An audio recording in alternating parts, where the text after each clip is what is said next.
Pengetahuan yang dapat dikembangkan oleh manusia disebabkan oleh dua hal utama. Yang pertama itu adalah manusia mempunyai bahasa yang mampu mengkomunikasikan informasi dan jalan pikiran yang melatari informasi yang dia dapatkan. Yang kedua, kemampuan manusia untuk berpikir menurut suatu alur kerangka berpikir tertentu. Maka secara garis besar, kedua pengetahuan tersebut merupakan cara berpikir yang disebut dengan penalaran. Kemudian, penalaran itu dibedakan menjadi 4 bagian. Yang pertama itu hakikat penalaran, yang kedua berpikir, yang ketiga perasaan, dan yang keempat wahyu. Yang pertama hakikat penalaran. Penalaran itu merupakan suatu proses berpikir dalam menarik sebuah kesimpulan berupa pengetahuan. Manusia pada hakikatnya merupakan makhluk hidup yang mampu berpikir, merasa, bersikap, dan juga bertindak. Penalaran ini nantinya akan menghasilkan pengetahuan yang dikaitkan dengan kegiatan berpikir, bukan dengan menggunakan perasaan. Meskipun seperti yang dikatakan Pascal bahwa hati pun mempunyai logika tersendiri. Jadi penalaran itu merupakan kegiatan berpikir yang mempunyai karakteristik tertentu dalam menemukan kebenaran atau pengetahuan. Yang kedua, berpikir. Berpikir merupakan suatu kegiatan untuk menemukan pengetahuan yang benar. Apa yang disebut benar bagi setiap orang itu berbeda dengan orang lain, sehingga kegiatan proses berpikir untuk menghasilkan pengetahuan yang benar itu pun berbeda antara suatu orang dengan orang lainnya. Kemudian yang selanjutnya, penalaran sebagai suatu kegiatan berpikir mempunyai dua ciri-ciri. Yang pertama ada suatu pola berpikir yang luas yang disebut dengan logika. Yang kedua bersifat analitik dari proses berpikir. Selanjutnya ada wahyu. Wahyu ini merupakan suatu yang diberikan oleh Tuhan lewat malaikat maupun nabi-nabinya yang dipercayai, dan ada juga yang tidak mempercayainya. Dengan wahyu kita mendapatkan keyakinan, meskipun kegiatan berpikir tidak menggunakan logika serta bersifat intuitif. Dalam hal ini manusia bersifat pasif sebagai penerima pemberitaan tersebut dan kemudian dipercaya atau tidak tergantung dari keyakinan masing-masing. Dari keempat kriteria tadi, maka itu merupakan bagian dari penalaran. Kemudian yang kedua ada logika. Logika diturunkan dari kata logi, dari bahasa Yunani yang menghubungkannya dengan kata logos yang berarti pikiran atau perkataan sebagai pernyataan pikiran. Secara etimologi, logika merupakan bidang penyelidikan yang membahas pikiran yang dinyatakan dalam bahasa. Menurut Anne, logika merupakan pengkajian berpikir sahih. Logika merupakan pertimbangan akal pikiran supaya berpikir secara lurus, tepat, dan juga sistematis. Kemudian dapat dinyatakan baik itu secara lisan maupun secara tulisan. Secara luas, logika itu merupakan suatu cabang filsafat yang membicarakan prinsip dan juga norma penyimpulan yang sah. Kemudian logika itu dibedakan menjadi dua cabang, yaitu logika deduktif dan logika induktif. Logika deduktif merupakan penarikan kesimpulan dari hal yang bersifat umum menjadi khusus yang bersifat individual. Kemudian yang kedua ada logika induktif. Logika induktif itu merupakan penarikan kesimpulan dari pernyataan yang bersifat umum menuju ke khusus dari kasus yang bersifat individual.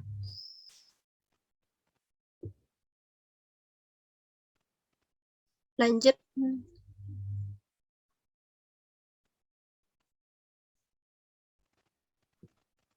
Kemudian ada sumber pengetahuan.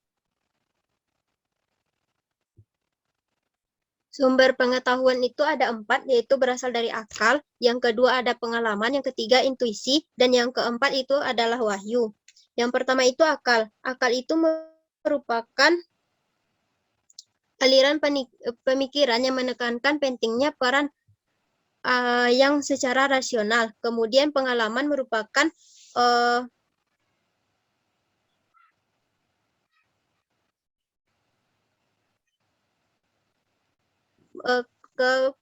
pengalaman aliran pemikiran yang menentukan pengalaman sebagai sumber pengetahuan yang disebut dengan empiris.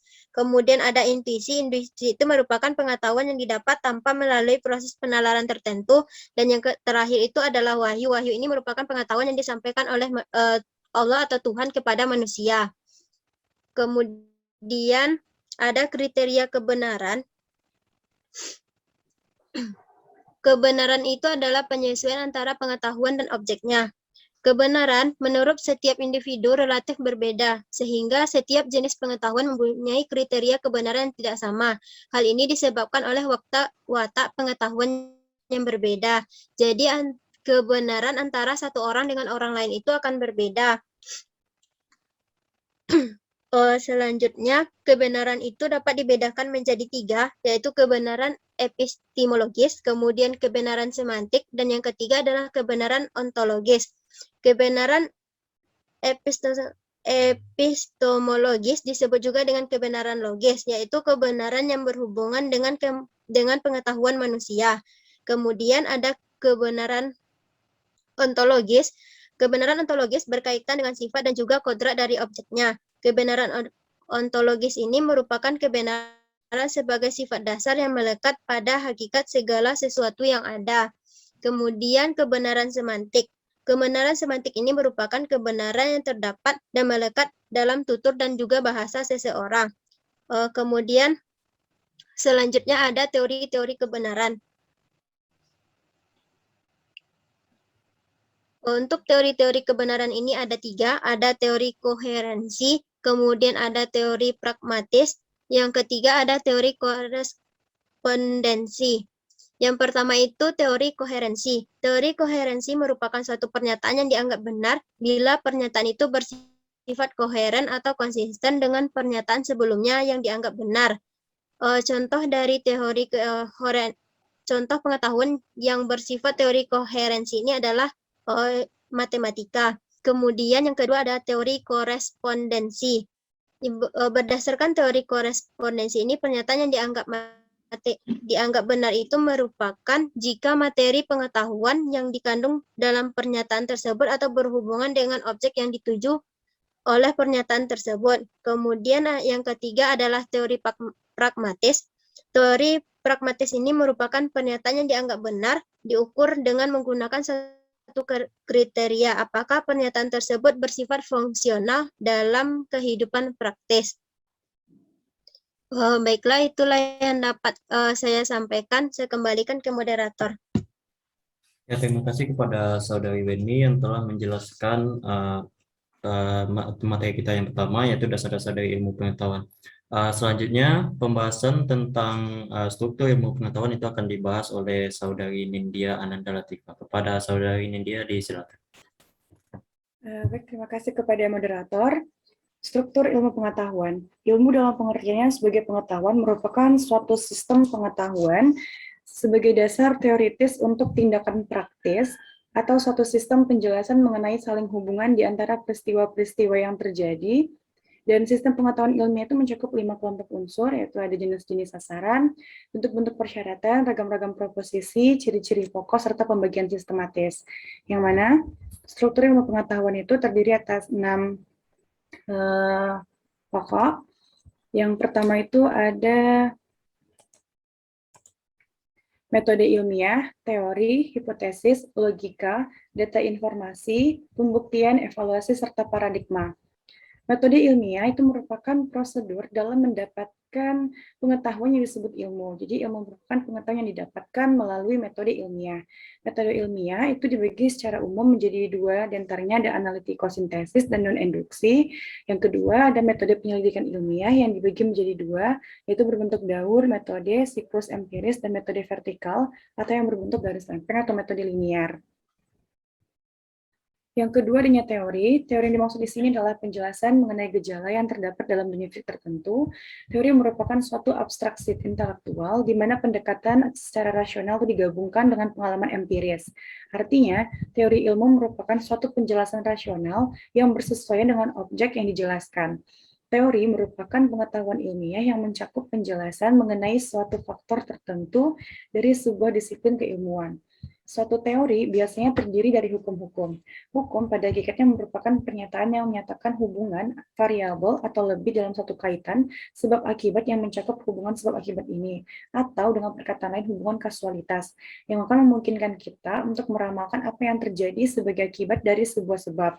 Secara mudah, maka dapat dikatakan bahwa teori adalah pengetahuan ilmiah yang memberikan penjelasan tentang mengapa suatu gejala-gejala terjadi, sedangkan hukum itu memberikan kemampuan kepada kita untuk meramalkan tentang apa yang mungkin terjadi. Yang ketiga adanya hipotesis. Hipotesis itu adalah pernyataan sementara tentang hubungan antara variabel, dan hubungan hipotesis ini diajukan dalam bentuk dugaan, kerja, atau teori yang merupakan dasar dalam menjelaskan kemungkinan hubungan tersebut. Yang keempat, adanya logika. Penalaran merupakan suatu proses berpikir yang membuahkan pengetahuan. Agar pengetahuan dihasilkan, penalaran itu mempunyai dasar kebenaran, maka proses berpikir itu harus dilakukan dengan cara tertentu.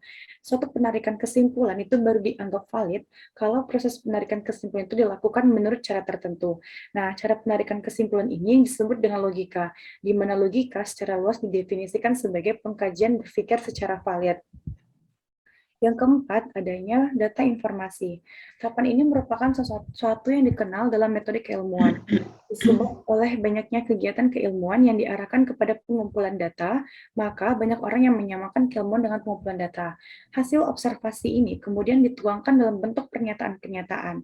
Penyusunan dan klasifikasi data tahapan metode keilmuan ini menekankan kepada penyusunan kata-kata dalam kelompok, jenis-jenis, dan kelas.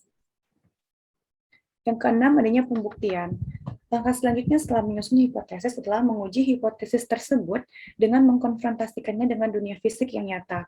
Seringkali dalam hal ini kita harus melakukan perantara, yakni menentukan faktor yang kita uji dalam langkah melakukan verifikasi terhadap keseluruhan hipotesis tersebut. Kadang-kadang kita membutuhkan instrumen yang membantu panca indera kita, umpamanya seperti teleskop atau mikroskop, dan tidak jarang pula beberapa pembuktian ilmiah membutuhkan alat yang rumit sekali sehingga terjadi bahwa hipotesis baru dapat dibuktikan beberapa lama setelah ditemukan alat yang dapat membantu mengumpulkan fakta yang dibutuhkan. Yang ketujuh adalah evaluasi. Evaluasi dalam hal ini adalah menarik kesimpulan yang merupakan penilaian apakah sebuah hipotesis yang diajukan itu ditolak atau diterima. Sekiranya dalam proses penguji hipotesis tidak terdapat fakta yang cukup mendukung, maka hipotesis itu ditolak. Hipotesis yang diterima kemudian dianggap menjadi bagian dari pengetahuan ilmiah sebelumnya, serta telah teruji kebenarannya. Evaluasi dapat berupa penjelasan dari seluruh rangkaian metode ilmiah. Dan yang terakhir adalah paradigma. Secara umum, pengertian paradigma adalah perangkat keyakinan atau dasar yang menuntut seseorang dalam bertindak dalam kehidupan sehari-hari. Sedangkan menurut Buddha, paradigma ilmu pengetahuan mempunyai definisi bahwa seperangkat keyakinan mendasar yang memandu tindakan-tindakan manusia dalam keseharian atau penyelidikan ilmiah. Mungkin itu yang dapat saya sampaikan. Saya kembalikan kepada moderator. Ya, terima kasih kepada Saudari Nindya Ananda Latifa. Itulah tadi presentasi dari materi kami tentang materi kita pada hari ini, yaitu tentang dasar-dasar ilmu pengetahuan dan strukturnya. Baik, langsung saja mungkin kita minta kepada Bapak dan Ibu yang ingin memberikan kritik, saran maupun tambahan materi yang belum kita sampaikan, disilakan. Izin menambahkan Bang Erik. Ya, silakan Saudari Afisa. Baik, terima kasih pada moderator. Sebelumnya materi yang sudah disampaikan oleh peneliti itu sudah cukup lengkap. Di sini saya sedikit menambahkan mengenai ciri-ciri dari ilmu pengetahuan. Di jurnal yang saya dapatkan, ciri-ciri dari ilmu pengetahuan itu ada 5, seperti empiris, sistematis, objektif, analitis, dan juga verifikatif. Dan juga di jurnal ini ada juga menyatakan mengenai jenis dari ilmu pengetahuan.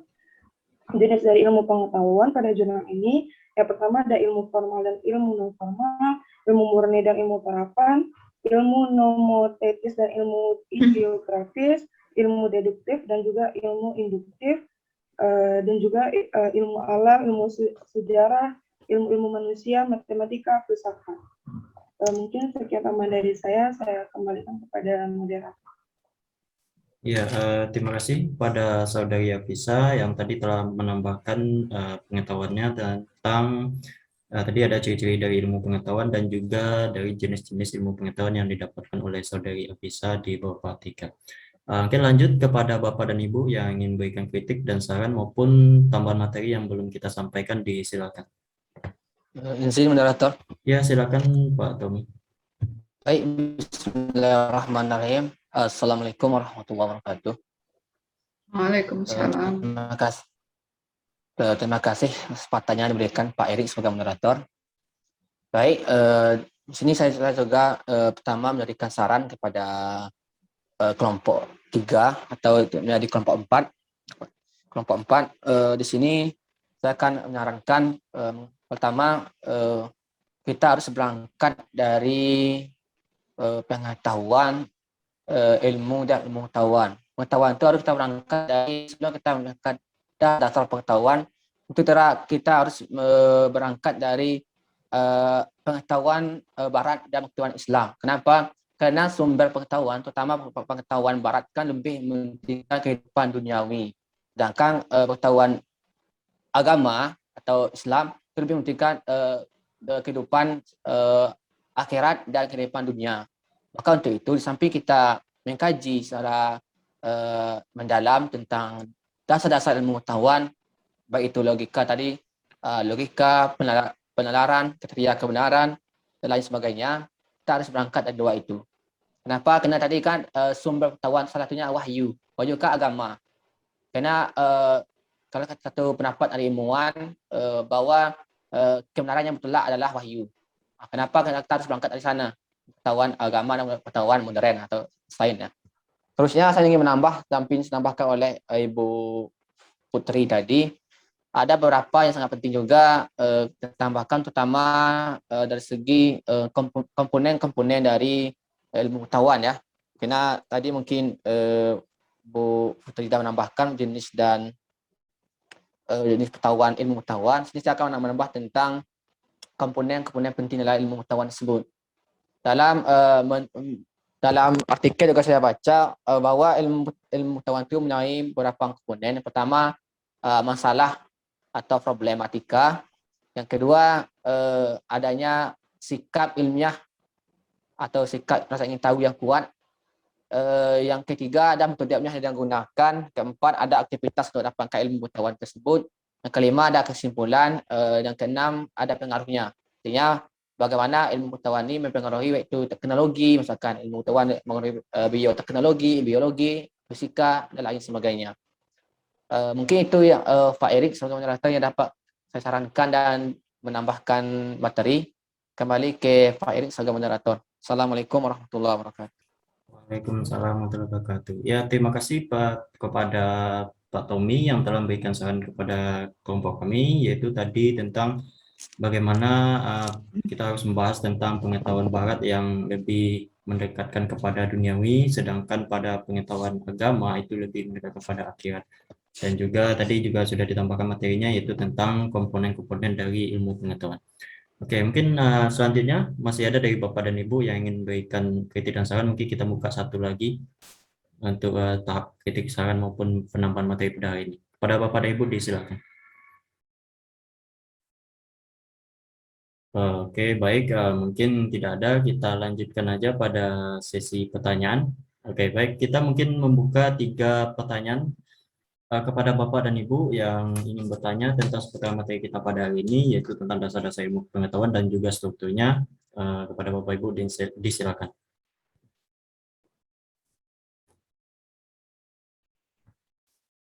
Baik, apakah ada dari Bapak dan Ibu yang ingin memberikan pertanyaan terhadap materi kita pada hari ini? Disilakan. Izin bertanya, moderator. Ya, silakan Saudari Winda. Bismillahirrahmanirrahim. Terima kasih atas kesempatannya. Di PowerPoint tadi ada dijelaskan sumber dari kebenaran atau cara untuk mendapatkan kebenaran. Ada empirisme, ada rasionalisme, sumber pengetahuan. Maaf, saya ralat. Ada sumber pengetahuan, ada rasionalisme, ada empirisme, kemudian ada yang menarik yaitu intuisi dan wahyu. Konsep wahyu itu menurut kepercayaan masing-masing. Yang belum saya pahami itu adalah konsep intuisi. Dalam PowerPoint dijelaskan bahwa intuisi itu adalah pengetahuan yang didapatkan tanpa melalui proses penalaran tertentu. Dan dikatakan bahwa intuisi tidak dapat diandalkan sebagai dasar untuk intuisi tidak dapat diandalkan untuk menyusun pengetahuan secara teratur. Jika kita kaitkan dengan struktur pengetahuan tadi, apakah ada kaitan antara cara mendapatkan pengetahuan dengan intuisi dengan struktur ilmu pengetahuan tadi? Karena dikatakan bahwa intuisi itu tidak dapat menyusun atau tidak dapat diandalkan dalam menyusun pengetahuan secara teratur. Yang pertanyaan saya, konsep dari intuisi sebagai sumber pengetahuan dan kaitannya dengan struktur ilmu pengetahuan. Terima kasih. Saya kembalikan kepada moderator. Ya, terima kasih kepada Winda yang bertanya tentang dari tadi sumber pengetahuan, yaitu ada intuisi. Mungkin minta konsep dari apa itu intuisi dan juga penjelasannya. Oke, lanjut saja kepada Bapak dan Ibu yang lain yang ingin berikan pertanyaan, disilakan. Izin bertanya, moderator. Ya, silakan Saudari Rani. Terima kasih banyak, moderator.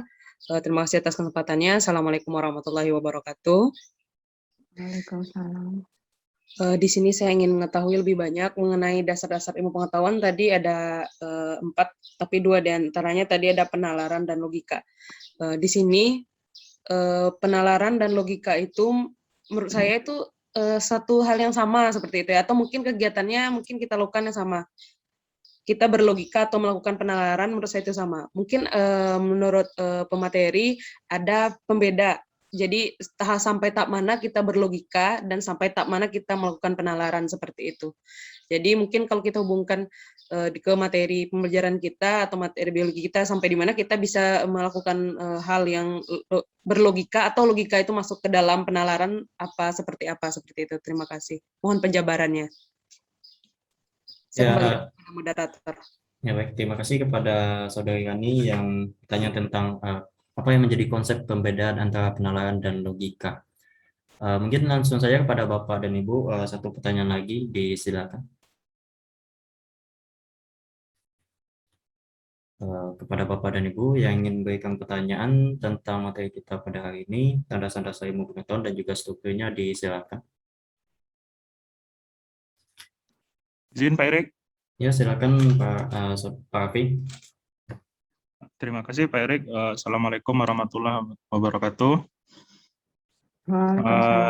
Di sini yang ingin saya tanyakan itu kepada kelompok penyaji Pak Erik mengenai struktur dari ilmu pengetahuan berdasarkan yang dipresentasikan.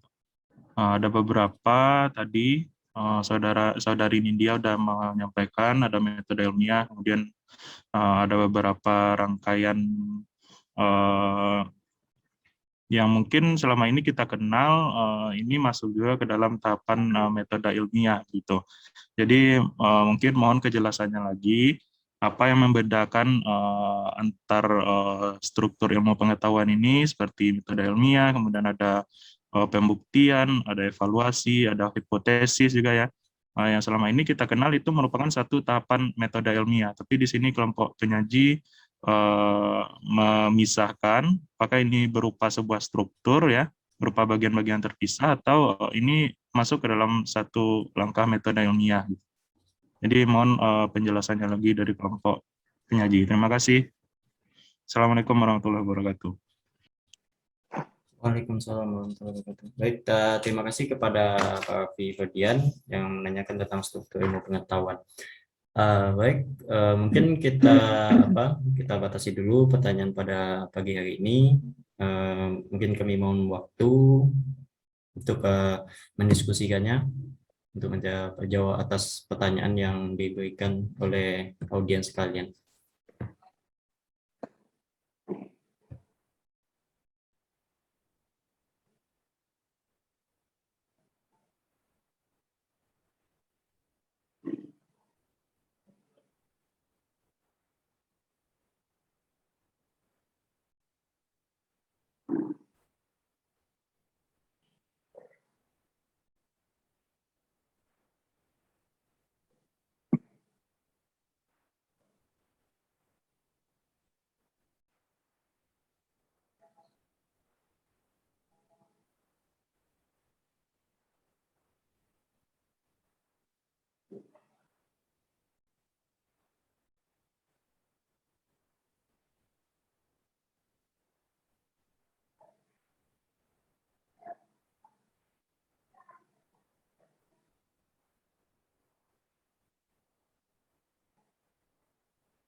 Izin menjawab pertanyaan Kak Winda, Bang.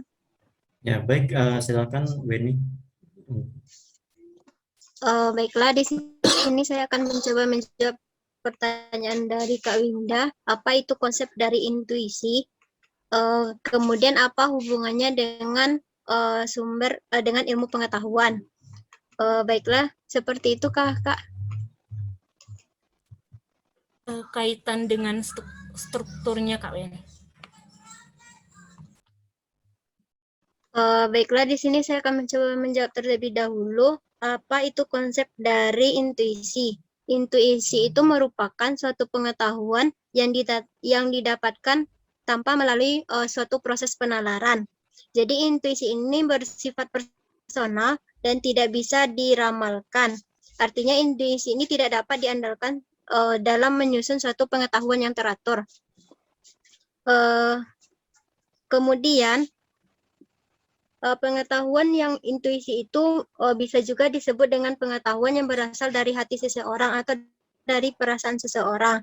Makanya intuisi itu tidak dapat dijadikan sebagai dasar untuk menyusun suatu pengetahuan yang teratur.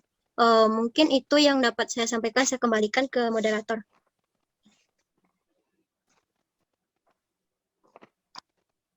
Ya, baik, terima kasih kepada Saudari Weni yang telah memberikan jawaban atas pertanyaan dari Saudari Winda. Mungkin sebelum saya kembalikan kepada Winda, apakah ada dari Bapak dan Ibu yang ingin menambahkan jawaban atas pertanyaan yang diberikan oleh Winda? Pada Bapak dan Ibu, disilakan. Saya menambahkan Pak Erik. Ya, silakan Pak Tommy. Terima kasih kepada Pak Erik. Ini merupakan satu pertanyaan sangat menarik ya, bagaimana sumber pengetahuan itu salah satunya itu intuisi. Lebih kita dalam Islam itu dengan nama ilham. Islam itu ilham namanya. Mesti ada kaitan dengan wahyu. Kalau saya lebih mengkaji dalam perspektif Islam ya. Misalkan kalau kita perhatikan intuisi dalam kamus besar itu kan mestinya bisikan hati. Yang mana bisikan Allah SWT kepada terutama waliullah atau nabi-nabi. Nabi Allah maupun Rasulnya. Contoh ilham pada Nabi Muhammad seperti bahasanya Jibril telah membisikkan kepadaku, membisikkan ke hati. Sesungguhnya manusia itu tidak akan mati ketika telah sempurna ajal dan rezekinya. Bisikan hati itu lebih kepada intuisi atau ilham. Kalau sandingkan dengan pengetahuan, itu termasuk pengetahuan. Akan tetapi kita kaji secara apakah itu masuk ilmu pengetahuan, itu tidak. Kenapa tidak? Kita tahu hakikat ilmu pengetahuan itu kan ada metode yang digunakan, ada ciri pengetahuan, sistematis tadi, objektif. Karena tidak dapat kita kaji dalam dalam. Tidak bisikan hati. Hanya orang-orang tertentu, terutama di suatu kaum sufi. Pernah berkata, iman itu manis. Mana kata iman itu manis? Iman itu manis rasanya. Kaum sufi imannya manis. Bagi orang yang merasakan. Nah, bagi kita tidak dapat kita secara ilmu pengetahuan tidak dapat kita mengkajinya. Pengetahuan itu harus ada eksperimennya, ada metodenya, ada sistematikanya, ada objektivitasnya. Maka itu tidak dapat kita jadikan sebagai sumber ilmu pengetahuan. Jika kita jadikan sumber pengetahuan, iya, karena pengetahuan itu merupakan sesuatu yang kita ketahui. Nabi Muhammad tadi bisikan hati. Ya, dia mengetahui langsung dari Malaikat Jibril langsung dari Allah. Itu ya hanya orang tertentu, terutama orang para waliullah lah, pertama Nabi misalkan, orang saleh lain sebagainya. Mungkin itu dapat ditambahkan Pak Erik dalam perspektif Islam. Ya, baik. Terima kasih kepada Pak Tommy yang telah menambahkan jawaban. Mungkin kepada Bapak dan Ibu yang lain, apakah masih ada yang ingin memberikan tambahan terhadap jawaban yang diberikan oleh saudari Weni tadi atas pertanyaan dari Winda? Pada Bapak dan Ibu yang lain disilakan.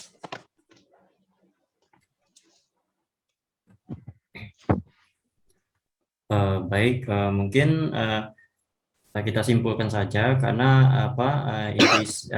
tadi sudah juga dijelaskan oleh saudari Weni tentang itu intuisi dan juga kenapa struktur apanya dari intuisi tersebut, dan juga dijelaskan oleh Pak Tommy bagaimana dia berkaitan ada kaitannya dengan Islam, yaitu bahasanya itu ada contohnya seperti wahyu gitu kan.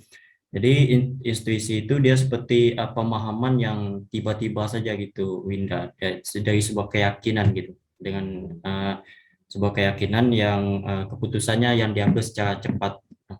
Jadi intuisi ini dimasukkan ke dalam sumber pengetahuan, namun sebagai sumber ilmu pengetahuan seperti yang dijelaskan oleh Bapak Tommy tadi itu tidak dimasukkan. Mungkin itu saya kembalikan kepada Winda. Pada Winda disilakan.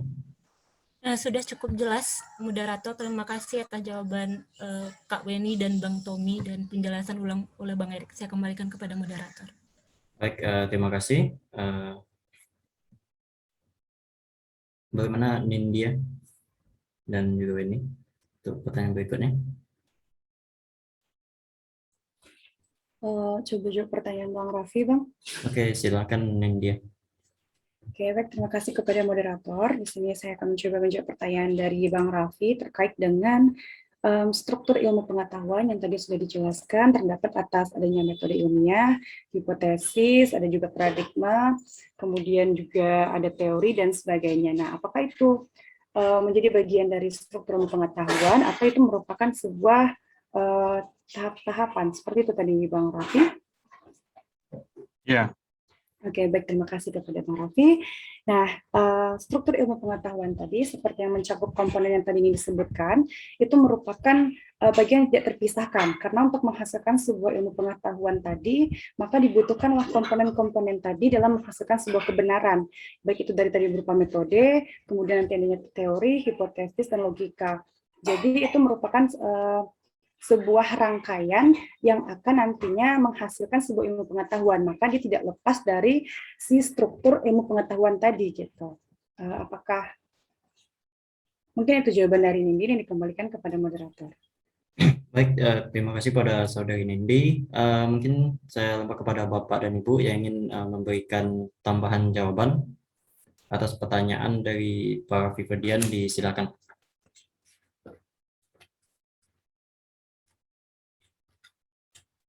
Baik, apakah ada dari Bapak dan Ibu yang ingin memberikan tambahan atas jawaban yang diberikan oleh saudari Nindi Ananda Latifa atas pertanyaan yang diberikan oleh Pak Raffi Ferdian?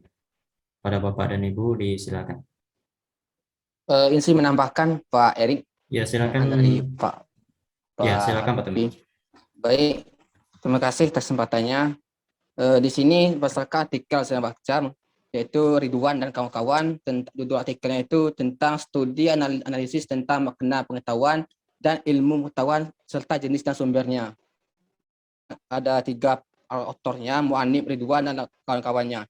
Di mana salah satu struktur dari pengetahuan itu namanya sistematis. Sistematis itu nanti diturunkan lagi, ada beberapa akan membentuk struktur tadi, ada hipotesis, teori, postulat, dan lain sebagainya tadi, paradigma dan sebagainya. Itu di sini dijelaskan itu bahwa termasuk dari ciri-ciri sistematis dari ilmu pengetahuan tersebut.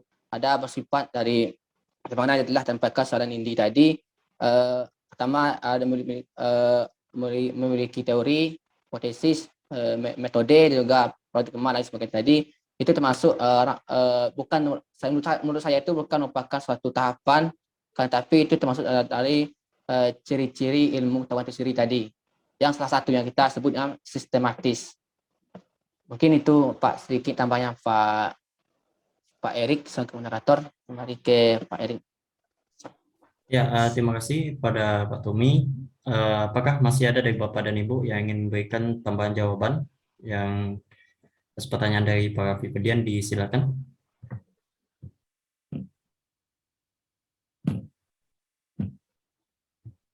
Baik, jika tidak ada, mungkin langsung saja kita kembalikan kepada Pak Raffi. Bagaimana Pak Raffi? Ya, terima kasih jawaban dari kelompok penyaji maupun dari Pak Tommy tadinya. Kan tetapi sasaran saya di sini yang ingin saya tanyakan tadi terkait dengan struktur ilmu pengetahuan yang disampaikan oleh kelompok penyaji.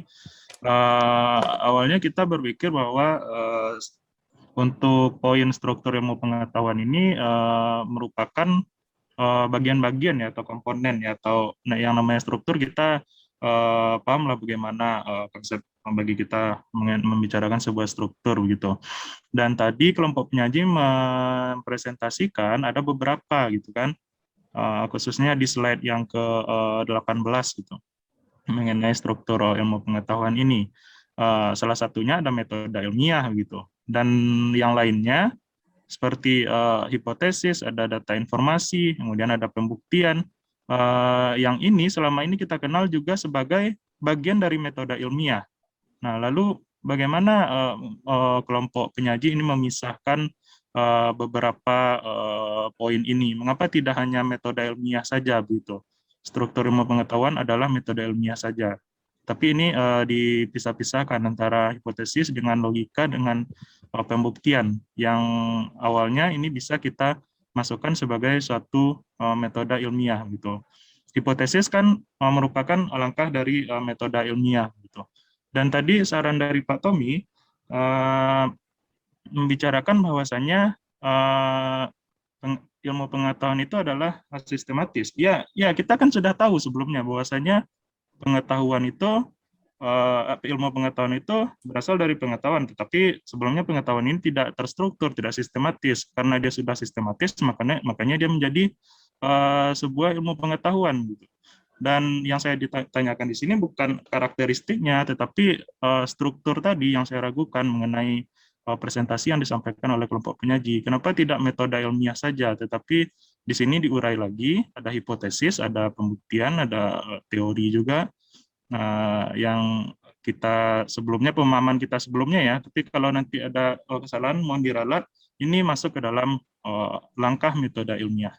Terima kasih, saya kembalikan kepada moderator. Baik, terima kasih. Itu tadi sanggahan dari Pak Raffi. Mungkin sebelumnya saya kembalikan dulu kepada Bapak dan Ibu yang mungkin ada jawaban atas pertanyaan Pak Raffi sebelum kami diskusikan kembali.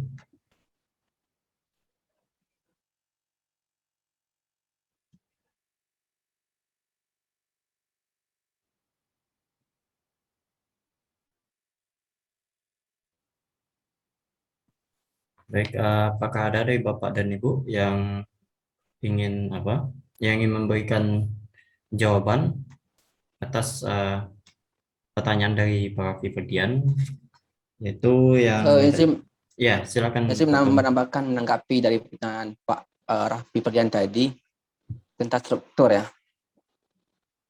Baik, saya coba menambah jawaban dari untuk kelompok 4 atas pertanyaan dari Pak Rapi ini. Inti dari Pak Rapi, mengapa tidak tulis saja metode, misalkan tidak usah tulis hipotesis, misalkan hipotesis, teori, postulat, misalkan spasi, di mana dalam Sebelumnya Pak Tommy, mungkin saya sangka dulu kayak gini. Tadi Pak Raffi ini gini kan, kita kan struktur ilmu pengetahuan itu tadi ada metode ilmiah gitu kan, ada hipotesis. Yang jadi pertanyaan Pak Raffi ini adalah kenapa tidak, karena apakah metode ilmiah itu dalam metode ilmiah itu kan ada hipotesis gitu, ada apa? Apakah itu suatu kesatuan atau terpisah? Karena kita di sini kan di dalam teorinya struktur ilmu pengetahuan itu kan dipisah gitu. Itu yang jadi pertanyaan mungkin Pak Tommy. Iya. Baik. Saya berangkat dari sana tadi Pak Erik. Ya, silakan Pak Tommy. Saya berangkat dari sana juga kan. Baik Pak Bari. Sebelumnya terima kasih ya. Apakah tadi saya berangkat dari sini saja? Apakah suatu metodis atau metode itu merupakan satu kesatuan ya, tadi yang atas anggapan dari Pak Erik tadi dalam pertanyaan dari Pak Raffi ini, maka tadi saya sini sebelum menjawab, maka saran saya pertama tadi kepada kelompok 4, ada kelompok 3 menjadi kelompok 4, mana kita harus tahu namanya tadi komponen-komponen ilmu pengetahuan. Itu sangat penting Pak Raffi, Pak pemateri, mana salah satunya itu ada namanya metode ilmiah, ada problematika, yang kedua ada metode ilmiah. Metode ilmiah ini sudah merupakan satu yang untuk mencapai hakikat ilmu pengetahuan itu melalui uji hipotesis, melalui teori atau metode tertentu. Maka dengan ini saya menganggap ini bahwa metode itu merupakan satu kesatuan. Menurut artikel dari Sumini dan beberapa buku filsafat ilmu tentang bahwa struktur ya, bahkan mengapa tadi itu lebih terkaitkan dengan ciri-ciri, karena ada beberapa itu mengaitkan dengan ciri-ciri, termasuk sistematis tadi. Mengapa para pihak itu saya bukan menceritakan karakteristik atau ciri. Itu satu ilmu karangan buku, karena kan banyak buku tentu banyak pendapat, perbedaan pendapat, ada yang strukturnya, ada yang ciri-cirinya. Maka menurut buku yang sumber saya baca bahwa itu bentuk satu kesatuan atau saling berhubungan antara metode. Tapi lebih baiknya saya mendukung lebih baiknya itu buat metode digunakan, karena komponen ilmu pengetahuan itu ada namanya metode ilmiah, ada sikap ilmiah, maka harus ada metode ilmiah dan buat. Mungkin itu yang untuk menambah dan melengkapi pertanyaan dari Pak Bari dan tambah dari untuk kelompok 3. Mungkin itu Pak Erik tambahnya sedikit. Ya, kembali ke moderator. Ya, terima kasih Pak Tommy atas tambahannya. Mungkin apakah ada dari Bapak dan Ibu yang lain yang ingin menambahkan? Izin Pak Erik. Ya, silakan Bu Wani. Terima kasih saudara moderator. Mungkin di sini ya berangkat dari PPT yang dijabarkan oleh pemateri tadi, karena mungkin dikotak-kotakkan metode ilmiah, setelah itu ada teori, hipotesis. Menurut saya itu hanya pola pengembangan dari sudut pandang pemateri seperti itu. Dan hal pokok atau intinya memang metode ilmiah. Mungkin di sini pemateri ingin lebih mengembangkan dari struktur ilmu pengetahuan. Tapi alangkah sebaiknya memang ya karena di metode ilmiah itu sudah cukup semuanya, jadi itu tuh hanya pola pengembangan atau ya sudut pandang pemateri untuk mengolah metode ilmiah itu seperti apa. Menurut saya sih seperti itu. Saya kembalikan kepada moderator. Ya, terima kasih kepada Bu Rani atas tambahan dari jawabannya. Mungkin apakah masih ada dari Bapak dan Ibu yang lain yang ingin berikan tambahan jawaban? Ya, baik. Itu jawaban-jawaban yang kita kumpulkan dari audiens tentang apakah struktur dari ilmu pengetahuan tadi dicontohkan ada metode ilmiah, apakah hipotesis, teori itu masuk ke dalam metode ilmiah. Namun secara itu masuk ke dalam secara metode ilmiah itu hipotesis, teori, dan bahkan hukum-hukum alam itu termasuk ke dalam metode ilmiah. Mungkin saya kembalikan kepada Pak Raffi. Oke, terima kasih Pak Erik atas jawabannya dan rekan-rekan lain yang menambahkan. Saya kembalikan kepada moderator. Baik, terima kasih pada Pak Raffi. Mungkin untuk pertanyaan ketiga, apakah dari Weni ataupun saudari Nindya?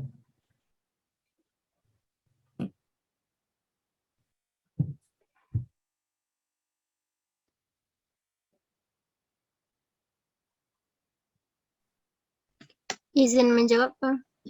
Ya, silakan saudari Weni. Baiklah, di sini saya akan mencoba menjawab pertanyaan dari Kak Rani, yaitu bagaimana perbedaan mendasar antara penalaran dengan logika dan kapan kita menggunakan, kapan kita menalar dan kapan kita melakukan logika. Mungkin pertama untuk konsepnya terlebih dahulu, penalaran itu merupakan satu kemampuan manusia untuk melihat ataupun memberikan tanggapan tentang apa yang dia lihat. Kemudian sedangkan logika itu adalah suatu penarikan kesimpulan, merupakan suatu kegiatan untuk menarik kesimpulan. Untuk contohnya, contoh penalaran itu, misalnya pada suatu daerah itu terjadi kabut asap, maka perbedaan antara manusia dengan hewan itu, hewan tersebut akan terbang untuk menghindari polusi udara, sedangkan manusia akan mencari tahu mengapa kabut tersebut terjadi dan bagaimana cara menghindarinya. Kemudian apa saja komponen yang terdapat di dalam kabut tersebut dan apakah kabut tersebut dapat menyebabkan penyakit pada diri manusia tersebut. Berbeda dengan burung, dia hanya langsung pergi untuk menghindari polusi udara tersebut. Sedangkan untuk logika adalah untuk menarik kesimpulan dari informasi yang dia dapatkan. Misalnya untuk kabut asap tersebut manusia ini mengalami sakit tenggorokan. Maka untuk mengatasi sakit tenggorokan itu biasanya manusia akan meminum air. Jadi dapat disimpulkan bahwa air itu merupakan, logikanya adalah air tersebut merupakan cairan yang diperlukan manusia untuk menjaga keseimbangan tubuhnya atau juga memberikan kekuatan pada tubuhnya untuk menjaga agar makrofag ataupun makrofag tersebut mampu membunuh patogen yang masuk akibat adanya polusi udara tersebut. Mungkin itu perbedaan antara penalaran dengan logika yang dapat saya sampaikan. Saya kembalikan ke moderator. Ya, terima kasih saudari Weni. Itu adalah jawaban dari saudari Weni terhadap pertanyaan dari Ibu Ani. Mungkin selanjutnya, apakah dari Bapak dan Ibu ada yang menambahkan jawaban? Mungkin kepada Pak Ahmad Subari. Baik, terima kasih pada Pak silakan. Erik. Mungkin saya sedikit menyanggah jawaban dari materi ya. Maaf Pak, agak berisik di sini Pak ya. Tadi yang menarik kesimpulan itu logika atau penalaran ya? Dia sama-sama menarik kesimpulan, Pak. Tapi yang lebih menarik kesimpulan itu dari logika. Baik.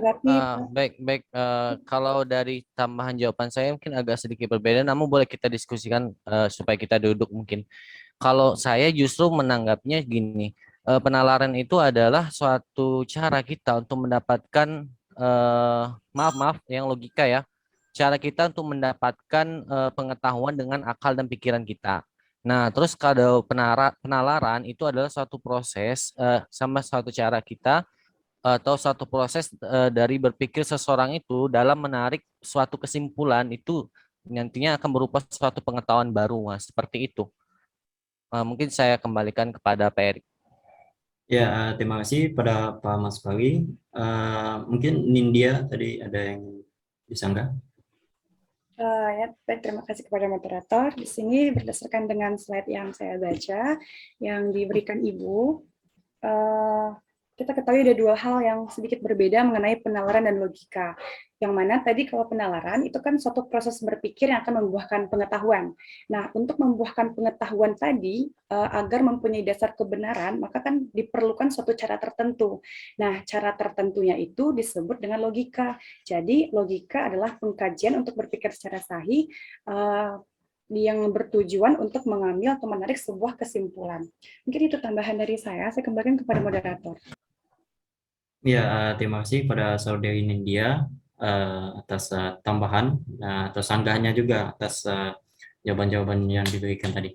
Mungkin kepada Bapak dan Ibu masih ada yang ingin memberikan tambahan atau sanggahan atas jawaban yang diberikan oleh kelompok penyaji ataupun yang diberikan oleh audiens tadi. Jika tidak ada, mungkin saya kembalikan kepada Bu Rani. Bagaimana Bu Rani? Baik, moderator, mungkin kita bisa ambil intisarinya seperti ini ya. Kita bernalar dulu, baru mendapatkan logika, seperti itu. Saudara Nendi? Bukan bernalar dulu untuk mendapatkan logika, Kak, tapi bernalar untuk mendapatkan kebenaran dari pengetahuan melalui sebuah cara, yaitu cara tertentunya disebut dengan logika. Oke. Jadi bernalar seperti itu. Oke, terima kasih. Saya kembalikan kepada moderator. Baik, terima kasih kepada Bu Ani. Mungkin kita cukupkan diskusi kita pada pagi hari ini dengan dari kelompok 4. Waktu sudah menunjukkan pukul 07.54 dan mungkin diskusi kita akhiri kali ini tentang dasar-dasar ilmu pengetahuan dan struktur ilmu pengetahuan. Untuk penguatan materi selanjutnya, untuk penguatan konsep kita pada hari ini, kita berikan kepada Ibu Dr. Yuniada. Kepada Ibu disilakan. Baik, terima kasih Pak Erik sebagai moderator. Topik kita hari ini adalah dasar-dasar ilmu pengetahuan dan struktur ilmu pengetahuan. Oke, ada 3 pertanyaan tadi yang disampaikan oleh Ibu Winda, Ibu Rani, dan Pak Raffi. Untuk pertanyaan Bu Winda tadi juga sudah dibantu jawab juga oleh Pak Tommy tadi, ya, yang sebetulnya sudah betul ya. Ingin saya mengulang saja lagi bahwa Bapak Ibu sudah di dalam kita belajar filsafat ilmu ya. Jadi artinya kita tidak belajar filsafat agama hari ini, kita tidak belajar filsafat yang lain, belajar filsafat ilmu. Karena kalau kita satukan semuanya itu jadi pemahaman yang dibangun oleh setiap filsafat itu nanti akan berbeda-beda. Jadi kita tidak bisa menggabungkan antara filsafat ilmu dengan filsafat agama. Ya, jadi konteks dari ilmu, nah itu sudah dibatasi bahwa ilmu itu adalah sesuatu yang berawal dari pengalaman manusia dan berakhir dengan pengalaman manusia. Artinya metodenya itu terukur, bisa diulang oleh siapa saja, kapan saja, di mana saja. Ya, jadi itu yang membedakan ilmu itu sendiri dengan pengetahuan. Tadi Pak Tommy juga sudah menyampaikan itu. Ya, jadi konsep itu kita pegang dulu supaya kita bisa masuk ke dalam pengertian yang disampaikan oleh filsafat ilmu itu sendiri gitu. Jadi ketika berfilsafat ilmu tentu artinya adalah mempertanyakan segala sesuatu yang terkait dengan ilmu itu sendiri. Nah, tadi ditanyakan tentang intuisi. Nah, intuisi tadi sudah disampaikan oleh Pak Tommy juga bahwa intuisi itu merupakan bagian dari cara mendapatkan pengetahuan, bukan bagian dari cara mendapatkan ilmu. Kenapa? Karena intuisi itu tidak bisa diulang oleh orang lain, apalagi dilakukan kapan, di mana saja, itu tidak bisa. Untuk seseorang yang mendapatkan intuisi itu pun dia tidak bisa mengulangnya pada waktu yang lain gitu. Jadi sekali dia dapat itu, kemudian dia berikutnya dia tidak akan bisa mengulang hal yang sama. Ya, jadi metodenya itu tidak ada, ya. Metodenya tidak ada, sehingga apalagi metode ilmiah itu tidak ada di sana, sehingga intuisi tidak tergolong ke dalam ilmu, melainkan tergolong ke dalam pengetahuan. Apakah dia memiliki struktur ilmu? Tentu tidak, ya, jelas tidak, karena dia tidak merupakan bagian dari ilmu, gitu. Nah, itu ya. Jadi sama dengan wahyu, sama juga dengan pengalaman yang kita dapat dari dari leluhur-leluhur, gitu ya, atau ya ada pengetahuan yang diwariskan dari satu generasi ke generasi berikutnya. Nah, itu juga tidak termasuk ke dalam ilmu, belum termasuk ke dalam ilmu. Tetapi kalau ilmu yang diwariskan dari satu generasi ke generasi berikutnya itu bisa dibawa ke ranah ilmu kalau sudah melalui sebuah penelitian yang mengikuti metode ilmiah, gitu. Tetapi misalnya ada orang tua kita mengatakan bahwa kalau luka kamu nanti obat aja dengan daun singkong, gigit daun singkong, kemudian tempelkan ke luka. Nah, kalau hanya sampai di situ informasinya, nah itu belum termasuk ke dalam ilmu, karena ya belum ada penjelasan kenapa daun singkong bisa mengobati luka. Nah, seperti itu. Jadi setara dia. Jadi kalau di dalam filsafat ilmu itu disetarakan. Jadi dia termasuk ke dalam pengetahuan semuanya. Kemudian pertanyaan Bu Rani, apa beda penalaran dengan logika? Tadi juga sudah dibantu jawab ya oleh ada Pak Sobari, ada Ibu Nindya juga, kemudian juga ada pemakalah sendiri Bu Weni. Yang agak berbeda tadi itu adalah penjelasan dari Pak Sobari yang mengatakan bahwa malah penalaran yang merupakan suatu proses penarikan kesimpulan, gitu ya. Tapi dari banyak buku memang mengatakan bahwa logika lah adalah suatu proses penarikan kesimpulan, sehingga logika itu terbagi dua, pada akhirnya ada logika deduktif, ada logika induktif. Nah, jadi penalaran itu sendiri mengikutkan logika di dalam proses berpikirnya, gitu ya. Jadi kalau orang melakukan proses penalaran tanpa mengikutkan logika di dalamnya, maka kecenderungannya nanti adalah penalaran yang dia sampaikan itu bisa dibantah dengan mudah, gitu. Karena tidak masuk akal, gitu. Kalau kita bahasa sederhananya seperti itu, tidak masuk akal lah apa yang disampaikan. Dia merupakan suatu proses berpikir, tapi ada mengikuti logika tertentu, gitu ya, dan menggunakan dan menjelaskannya itu juga harus menggunakan bahasa yang bisa dipahami orang juga, gitu. Jadi atau struktur berbahasanya, struktur menjelaskannya kepada orang juga ada, gitu ya. Nah, jadi sebuah penalaran yang baik tentu adalah sebuah penjelasan yang masuk akal. Nah, masuk akal itu tadilah yang sampai kepada ranah logika, kemudian juga dijelaskan dengan menggunakan kaidah bahasa yang benar. Nah, itu sebuah penalaran yang baik. Jadi sebetulnya antara penalaran dengan logika itu enggak bisa dipisahkan, ya. Walaupun bisa didefinisikan masing-masing, tapi suatu proses penalaran yang benar atau suatu proses penalaran yang baik itu pasti ada logika di dalamnya, pasti ada bahasa yang bagus di dalamnya, sehingga orang lain bisa menerima penalaran yang disampaikan itu. Kalau kita bicara logika itu adalah bagian ilmu tersendiri pula ya di dalam filsafat ya. Logika itu adalah salah satu filsafat yang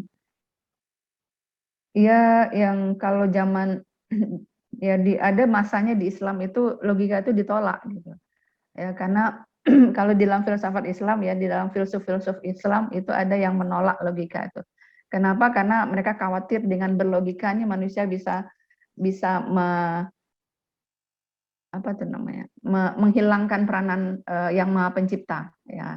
Jadi ya itulah yang terjadi dengan dunia barat saat ini, gitu. Jadi saking berlogikanya orang-orang itu menyebabkan mengatakan bahwa apa yang tidak bisa diterima oleh akal itu tidak mungkin ada. Nah, sampai dia mengeluarkan pernyataan seperti itu. Artinya dia dengan pernyataan itu dia menaifkan adanya Maha Pencipta. Ya, karena Maha Pencipta sendiri kan tidak bisa dibuktikan kehadirannya secara kasat mata, tidak bisa apa namanya, tidak bisa diterima begitu saja kalau tidak ada proses ilmiah yang include di dalamnya.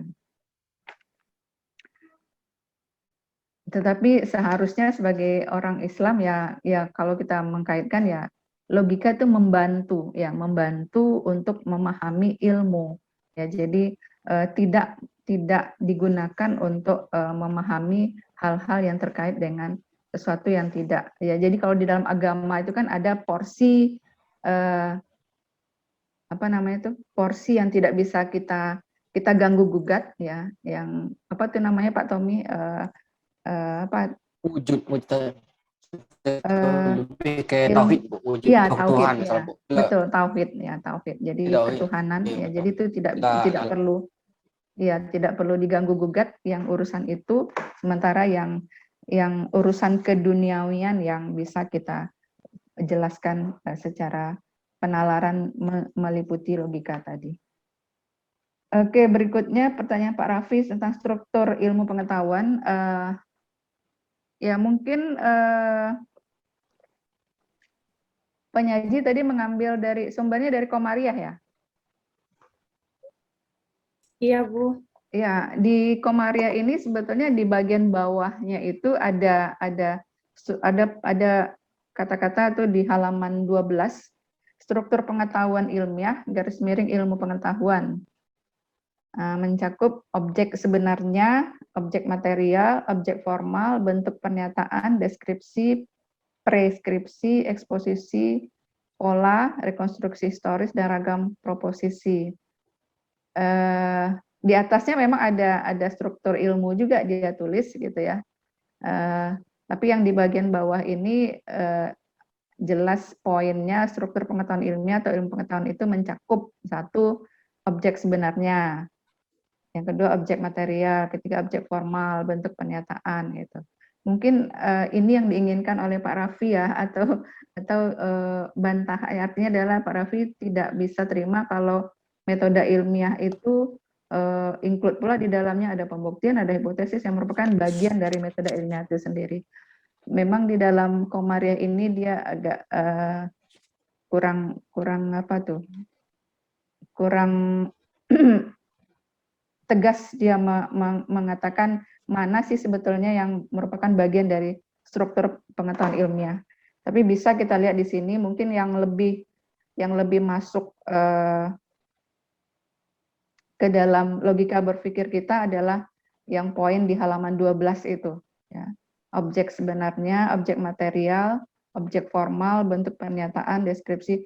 Ya apa namanya? Kalau ada di buku lain lagi ya ada lagi variasi-variasinya gitu ya. Ibu juga lupa ada satu buku lagi yang tertinggal di kampus, struktur pengetahuan ilmiah, dia ada lagi variasi-variasinya. Jadi seperti yang disampaikan di awal bahwa filsafat itu ya tidak ada yang bisa dikatakan salah gitu, tidak ada yang bisa disalahkan gitu ya. Semuanya dianggap benar. Jadi variasi-variasi itu akan ada saja. Kalau kita lihat di buku A seperti ini, lihat di buku B seperti ini, lihat di artikel A, C seperti ini gitu ya. Jadi karena dia menghadirkan ilmu itu dengan proses berpikirnya itu tadi ya, sehingga ya wajar ada perbedaan-perbedaan, tapi sebetulnya perbedaan itu kalau kita lihat ada di antara perbedaan-perbedaan itu ada kesamaan yang bisa kita tarik gitu ya. Jadi kita sebut variasi-variasi saja. Oke, Pak Raffi mungkin bisa juga dilihat di sini ada 9 poin dari struktur pengetahuan ilmiah yang disampaikan oleh Komariah ya. Kalau objek sebenarnya kita tahu ya, objek bidang kajiannya, kemudian objek materialnya ya apa yang ada di dalam bidang kajian itu, kemudian objek formalnya sisi perhatiannya. Jadi misalnya ketika berbicara mengenai manusia itu adalah objek material, kemudian objek formalnya ada anatomi, ya, kemudian objek formal yang lain ada fisiologi, ada apa namanya ada sosiologi, ada kebudayaan. Nah, itu objek formal.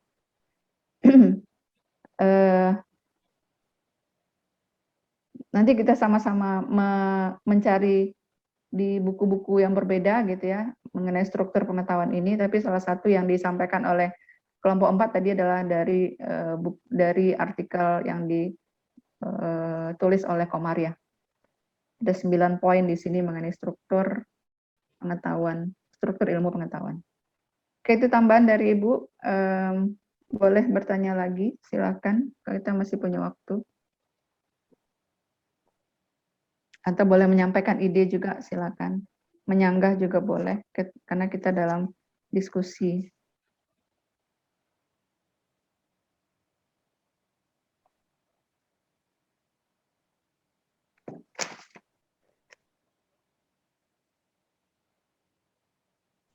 Izin bertanya, Bu. Ya, silakan. Mengenai intuisi tadi, Bu. Intuisi berarti memang orang-orang tertentu saja yang mendapat yang bisa berintuisi seperti itu. Kalau orang-orang yang istilahnya baru dasar-dasar seperti kita ini berarti tidak berintuisi, Bu. Oke. Atau mungkin feeling atau gimana seperti itu, Bu? Ya. Jadi tidak ada terpilih ya. Jadi intuisi itu berbeda dengan wahyu. Ya, jadi kalau pengelompokan di pengetahuan itu intuisi berbeda dengan wahyu. Kalau wahyu jelas itu diberikan oleh Tuhan kepada orang-orang terpilih yang kita sebut dengan rasul. Ya, tapi kalau intuisi itu terjadi pada semua manusia, tapi artinya adalah tidak ada oh si A yang dapat intuisi, si B tidak boleh, tidak ada seperti itu. Tapi berlaku general, tetapi kemudian tidak pasti juga semua manusia akan mendapatkan sebuah intuisi gitu. Jadi biasanya intuisi itu diberikan ya petunjuk yang diberikan oleh Yang Maha Kuasa, ada juga pemicunya dari kita manusianya gitu ya. Jadi misalnya kita berpikir tentang sesuatu ya, contoh yang banyak disampaikan di buku itu adalah ketika Archimedes memikirkan jawaban dari pertanyaan rajanya waktu itu tentang mahkota yang dia pakai. Dia ingin tahu berapa berat mahkota itu gitu. Nah, Archimedes bingung berapa volume atau berapa berat gitu ya. Bagaimana menjawabnya gitu. Dia berpikir bagaimana menemukan metode yang benar untuk menjawab pertanyaan raja. Tapi kemudian ketika dia berenang, dia berendam di dalam air, tiba-tiba dia tahu jawaban itu gitu. Ya, tanpa ada metode metode yang dia pikirkan sebelumnya itu belum kelar dalam pikirannya, belum terwujud sama dia, tapi kemudian dia ketika berendam itu tiba-tiba dia terpikir, oh ya, ketika ya artinya adalah dia mendapatkan jawaban bahwa volume itu bisa diukur dari seberapa besar air yang dikeluarkan ketika suatu benda dimasukkan ke dalam air itu. Ya, jadi volume benda yang masuk ke dalam air itu sama dengan volume air yang dikeluarkan dari tempatnya ketika benda itu masuk gitu. Nah, sehingga itu bisa diukur berapa banyak volume air yang keluar. Nah, itu yang dicontohkan banyak sebagai sebuah intuisi. Jadi artinya memang ada pemicunya dari manusia itu sendiri ya. Tapi mungkin ya kalau tanpa didahului oleh berpikir ya rasanya juga sangat jarang ya. Jadi adalah ketika kita mengalami sebuah kebuntuan dalam berpikir ya, ketika kita mengalami sebuah kebuntuan dalam berpikir, tiba-tiba mungkin sering juga kita alami, mungkin ya kita buntu tapi kemudian sedang rileks, sedang apa gitu ya, mungkin juga sedang di kamar mandi, sedang di toilet gitu, dapat aja sebuah ide gitu, oh ya gini. Nah itu sudah merupakan sebuah intuisi ya. Tapi intuisi itu kemudian perlu untuk dia bisa ya, jadi intuisi itu adalah sebuah buah pikiran kan, sebuah buah pikiran yang berasal dari setengahnya mungkin berasal dari Yang Maha Kuasa ya, Tapi kemudian untuk dia masuk ke ranah ilmu, maka dia perlu sebuah proses ilmiah di situ, sebuah metode yang harus dia harus melalui sebuah metode ilmiah. Ya. Sehingga bisa dijelaskan pada orang banyak dan orang banyak pun bisa mengulang metode itu dan mendapatkan hasil yang sama. Nah, itu intuisi. Ya, jadi beda dengan wahyu. Ya, kalau wahyu hanya diberikan oleh Tuhan, oleh Allah ke rasulnya, ya, ke orang-orang terpilih. Ya, sementara kalau intuisi itu ya secara random bisa terjadi pada semua manusia.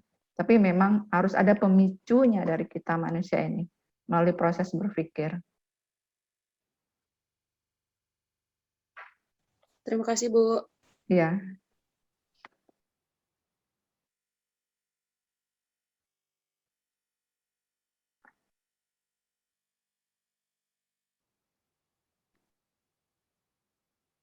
Oke, kalau tidak ada lagi, kita cukupkan sampai di sini. Pak Erik, silakan ditutup.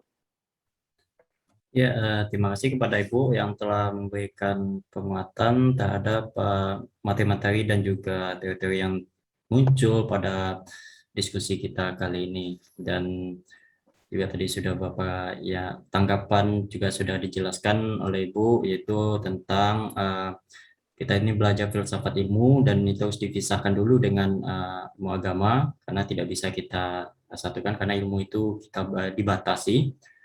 Dan juga ada tadi intuisi juga sudah dijelaskan oleh Ibu, dan juga tadi perbedaan dari penalaran dan logika yang juga sudah dijelaskan oleh para penyaji dan juga tambahan, dan juga diberikan penguatan oleh Ibu. Mungkin itulah diskusi kita pada hari ini tentang dasar-dasar ilmu pengetahuan dan struktur ilmu pengetahuan kami dari kelompok 4. Kalau ada kata yang salah mohon dimaafkan. Mungkin saya tutup saja. Saya mengucapkan alhamdulillahirabbil alamin. Baik, saya tutup dengan wabillahi taufiq wal hidayah wa ridhohi wal inayah. Wassalamualaikum warahmatullahi wabarakatuh. Waalaikumsalam Waalaikumsalam warahmatullahi warahmatullahi wabarakatuh. wabarakatuh.